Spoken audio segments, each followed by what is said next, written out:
All right, my name is Sierra Wilke. This is my global mobility program for Accuray Incorporated. This is through Dr. Deanne Sanchez's class at Amberton University called Managing the Global Workforce. This topic was approved by Dr. Deanne Sanchez as of July 11th. Let's move forward. All right, so the company we will be discussing is Accuray Incorporated. Through internal employees, Accuray was noted as a company experiencing pandemic-related hardships between 2020 and 2021. Through an internal employee connection at Accuray, I am aware of a need for a new production manager in assembly given the construction of a new site in China. At this time, the only manufacturing assembly site for Accuray is located in Madison, Wisconsin. This site takes the parts created by other Accuray production sites in Asia, Europe, and the US, and then builds the cancer treatment machinery here, so puts it all together. The production manager of Madison will be transitioning for a 2-week stay in China as of 2023, but the company will be needing a long-term solution for a manager to remain in China. So the objective is to create a mobility program for a new production manager. The responsibilities will be splitting the job to have one manager oversee Madison, Wisconsin, and another managing the site there in Chengdu, China. We will be examining the history of the US-based offices in the Chinese location for Accuray and the differences between the US-based culture and regulations.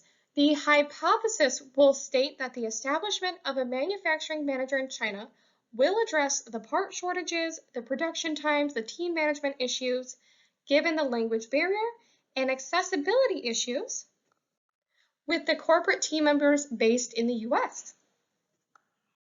All right, now the exciting part. I get to tell you all about Accuray. So Accuray is a radiation oncology company created to study and provide tumor treatment and radiosurgery machines using linear accelerators for the radiation treatment process.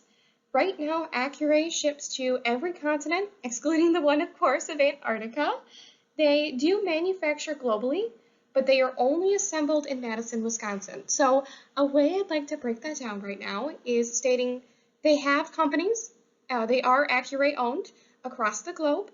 They produce certain parts of the machine. From there, they are all sent to the Madison, Wisconsin office, and it is that production team in Madison, Wisconsin that puts these units together. So this is where they're assembling, they are doing the radiation bunker testing to make sure they're working properly, and from there they're sent out to the customers globally, such as the hospitals and specific cancer treatment centers. At this time, the two biggest competitors of Accuray go by the names of Elekta and Varian. So if anyone who's watching this has some experience with cancer treatment backgrounds, you may see similar machines like this, but they have the two other names stamped on them. With these three players in the market, we are looking at about $1.16 trillion. And the side of why these machines are important, why these competitors and Accuray mean so much to the economy is because cancer treatment alone contributes to 10 million deaths as of the year of 2020. So it's a pretty big deal to continually boost the production amounts for these type of machines.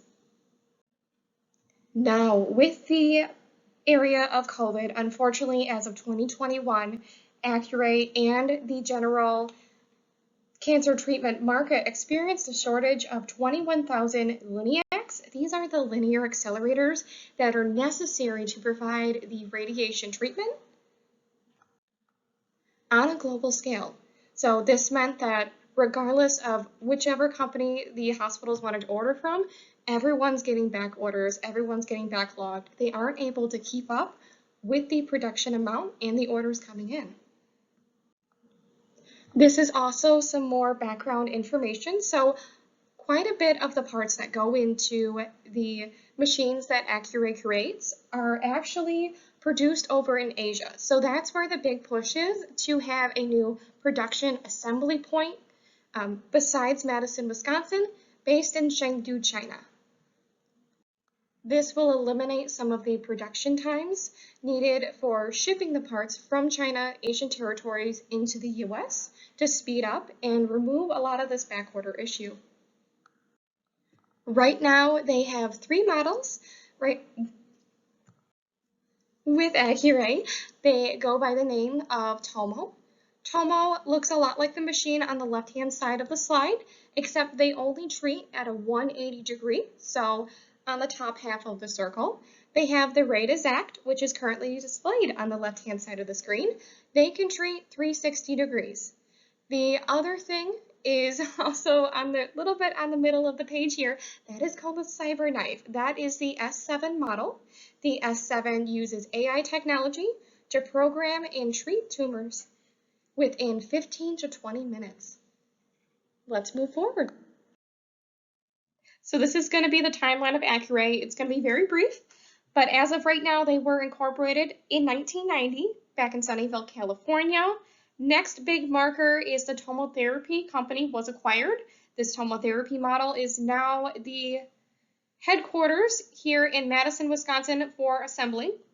The tomotherapy acquisition did mean that their sales revenue doubled. It also introduced the image guiding software that they need for their newer models. Next up, the big mark was in 2020. They did create the CyberKnife S7 system. This is the one that was in the previous slide. It looked like an ARM type of device, and that's what it's supposed to do. So the S7 model is completely run by AI. You don't need anyone to guide it. It maps out the tumor and decides its own treatment plan within 15 to 20 minutes. This is a huge growth to the market, and it is running up the sales and increasing Accuray's image globally. All right, so in the basis of terms, this is a global mobility program as defined as a program to send employees abroad to meet a company's objectives and goals. Simple as that.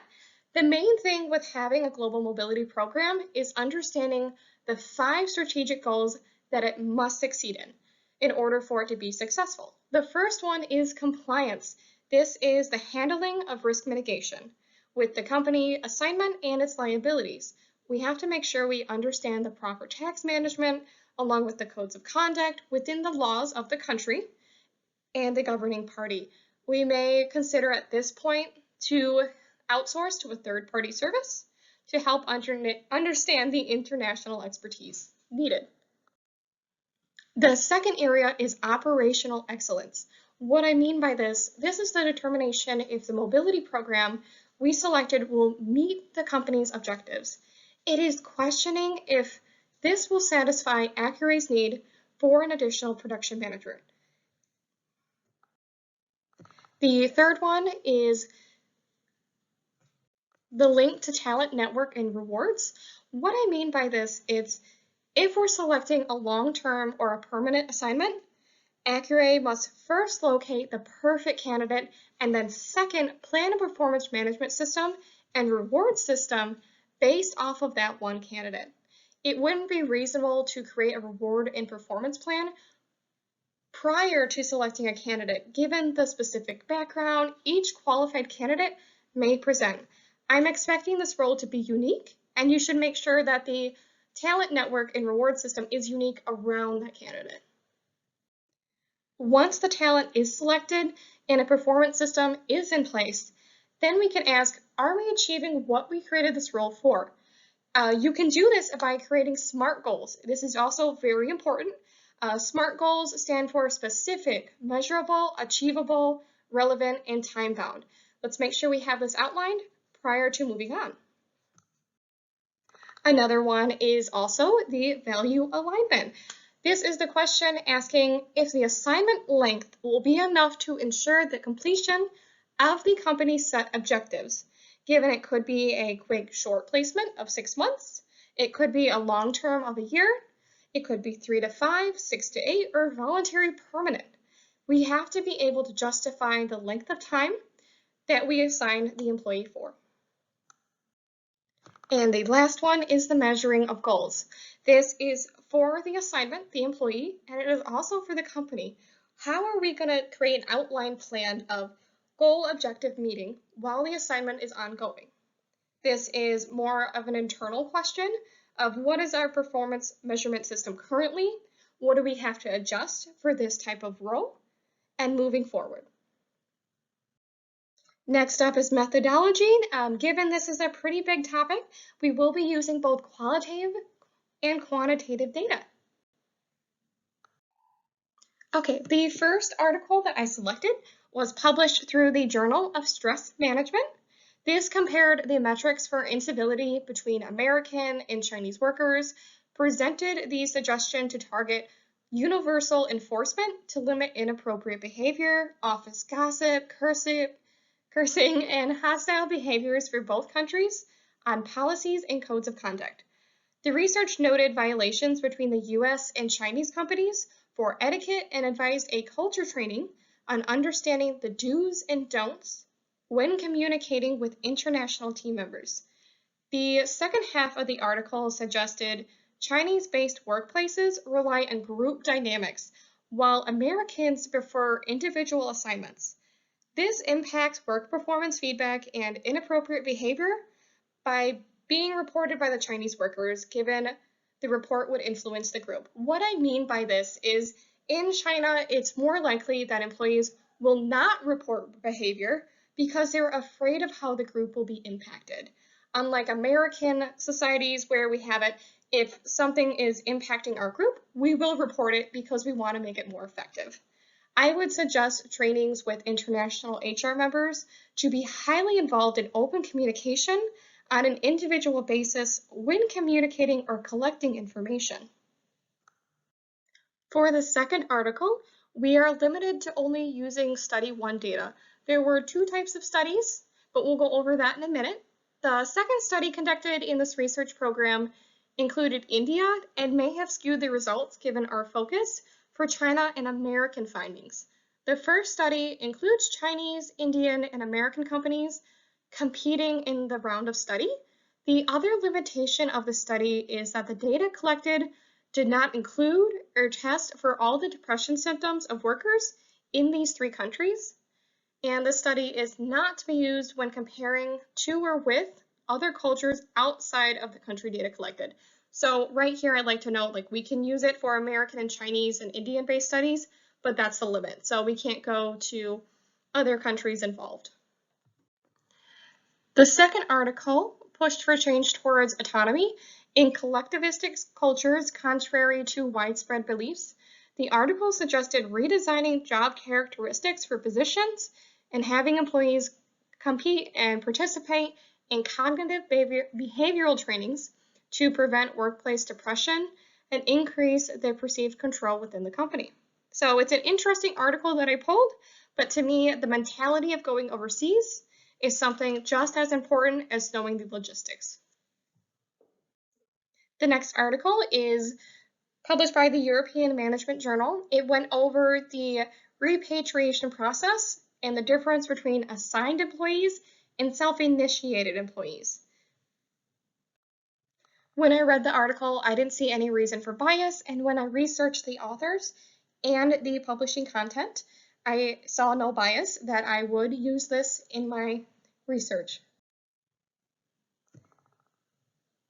This went over the early repatriation process when it's voluntary, where a sense of belonging is missing from the host country. They did conduct a study of 345 expatriates from the 400 countries in the data. And the data did show a self-initiated expatriate had much lower issues than assigned expatriates where the assignment wasn't voluntary, relating to the host country workplace connections of mentality of self-belonging. The next article went over the global mobility program in a post-COVID world. This is unique because it was published by the Irish Journal of Management. The article did use some references to 1900 remarks, which I did find outdated, unneeded, and questioned the author's usage of those facts. This was more of an opinion-based article. I could take it more in the sides of once again using it as opinion, but I wouldn't use it to uphold any type of factual information in the report. The next article I used was published by the Journal of Personal Psychology. The topic was over expatriation and the migration and other global work issues that the 21st century is currently experiencing. The area of this one was that it was actually a summary of a book review, so it wasn't what I expected once I started reading. I am going to use it just for opinion-based notes, but I'm not going to use it for any of the data they presented, just because I did see some areas of bias. This article was written by a journal called Organization. This is a journal written over the privilege and disadvantage of women on expatriate missions in the Middle East. I know right now we are focusing on Asian-based, but I did want to take this into account just because there are some similarities between Middle East culture and Asian culture. So with this in mind, I did note that the authors do have some preferences and a little bit of bias notion with their work tends to be studied around gender, global mobility, and engagement, but I find this to be important given, once again, we are looking for articles related to that 21st century. The main thing I want to point out here is that the article I read went over the symptoms that these expatriates experienced while they were on assignment, along with a constant need where the women kept coming into interactions where they had to negotiate for their objective duties while they were on assignment. So this actually came out to be with the expatriates from their remarks that they felt that they were a mismatch with the culture.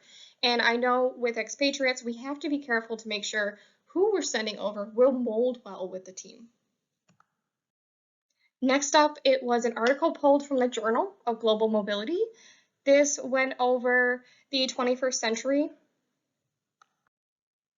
qualitative study where they were assessing repatriates after they returned from Chinese assignments. So I find this very useful for the topic that we're discussing.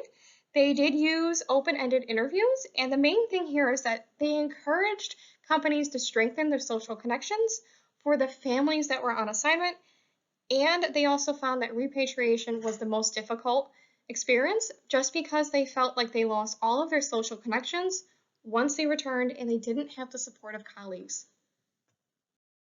Next up is an article pulled from the International Journal of Human Resource Management.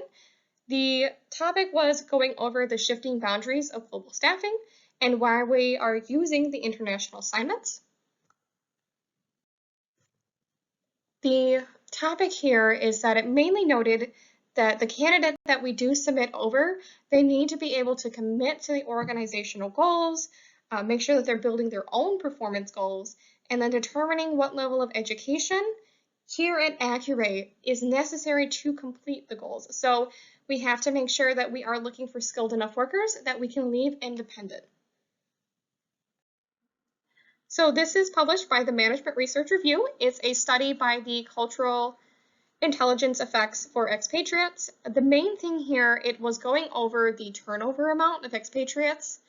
They had 402 people that they did survey who were in China, and the survey results showed that the majority of the younger expatriates did decide to leave early on their assignment, and the senior managers and educationally qualified people did choose to complete their position, their assignment there in China.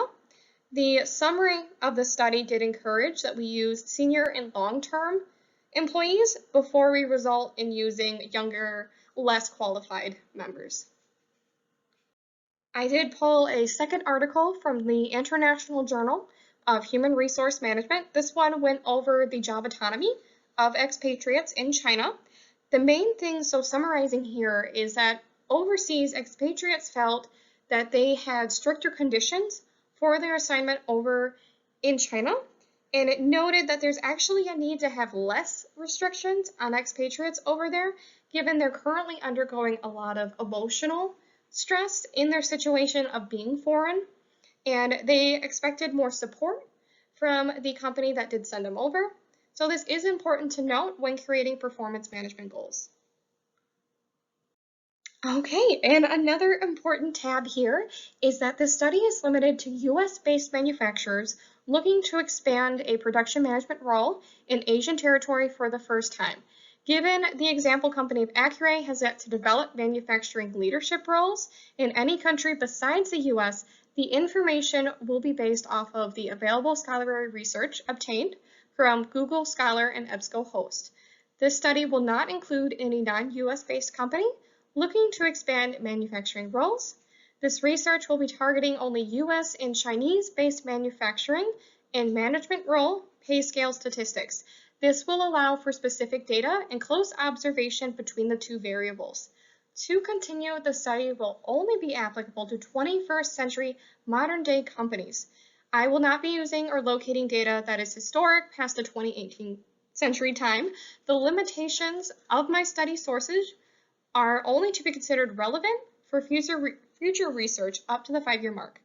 The backgrounds of the authors, as previously seen, I will be using them deciding on their degrees, their experience, their location, the committees they're affiliated with, and we'll be calling them into question before accepting any of their ideas as fact and using them in my global mobility program.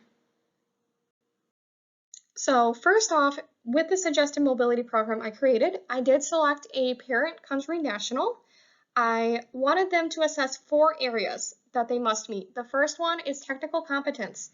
They must have 8 years of management experience and 3 years active in Accuray production. The other one is personal traits and abilities. They must be able to read, write, speak Mandarin and English. They must have leadership experience. They have to be able to master the company goals and objectives, fluent in sourcing, engineering, and the background needs for this assembly role.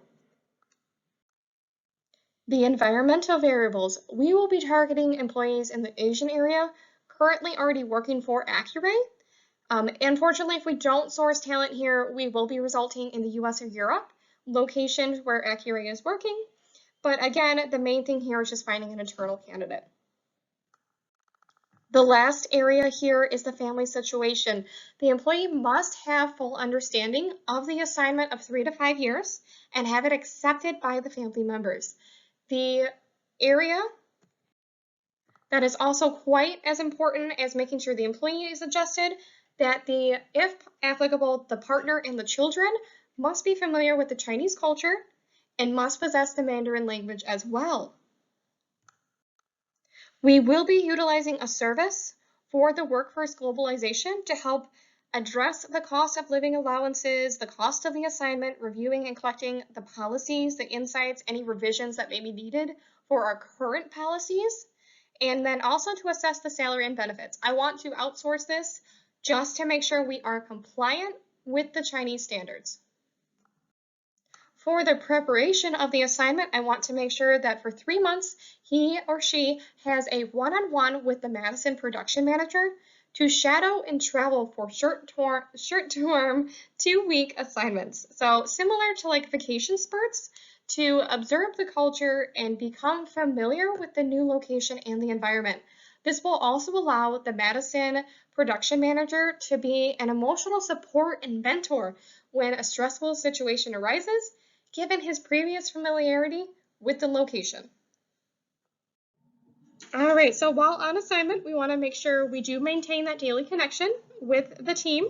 We want to make sure that we have created personal end goals step by step, and to make sure that there is a position, an upper level position for them once they return to the US, given the length of time they will be there, which is 3 to 5 years.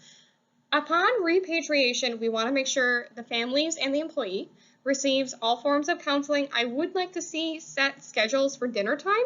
That way, when it comes to dinner time, they have the availability of continuing communication with employees. So they don't feel like they were tossed back in. They're trying to take their time to be reintroduced. They have support to create a normality again. The other aspect here is that I want them debriefed. I want them to be available to create trainings and train employees on what they experienced overseas. And the other area, once again, is a plan to make sure upon their return, they have a position, and preferably an upper level position, noting that their time was spent valuable, it was needed, and they feel like they are an asset to the company. All right, so right here, I want to go over the 21st century, the issues that we may be experiencing while they're on this type of trip. I did choose a parent country national because they know the company goals and policies. They're fluent in Accuray's cultures, policies, and it's also voluntary on their part. Unfortunately, they will lack that community connection. They may feel alienated. They won't be familiar with the local and legal needs. I'm hoping to address this by having him, before he goes over to the Asian office, he will be traveling for 3 months with the current production manager to experience some of the culture before we toss him in. The other thing here is what is currently going on in the 21st century that can conflict with this choice. Right now, we have rising tension with Asian waters in China and the US government. So my preference is to have a 3 to 5 year assignment right now instead of looking for a permanent worker, just to make sure the waters do calm down and we can get employees hired on permanent within this location. The other topic here is making sure that we navigate the Chinese law. With that in mind, having a US citizen work in China, we'd want to make sure that we cover all the bases to make sure, one, it's legal, to make sure we can have him there for a full year, and his visa is accepted by the Chinese government. In conclusion, I did find the best candidate to be an internal candidate currently working at Accuray. I did choose a long-term assignment of 3 to 5 years, given it will be more effective with the current 21st century climate. This is actually a short-term solution as the leadership team plans within those 3 to 5 years a long-term placement for the role. The main thing here for me is we need to remember to value add with mentorship programs before his departure. There's also going to need to be an AI connection, such as Teams, video chat during his assignment, and support by the team members during his return through the employee network and his family.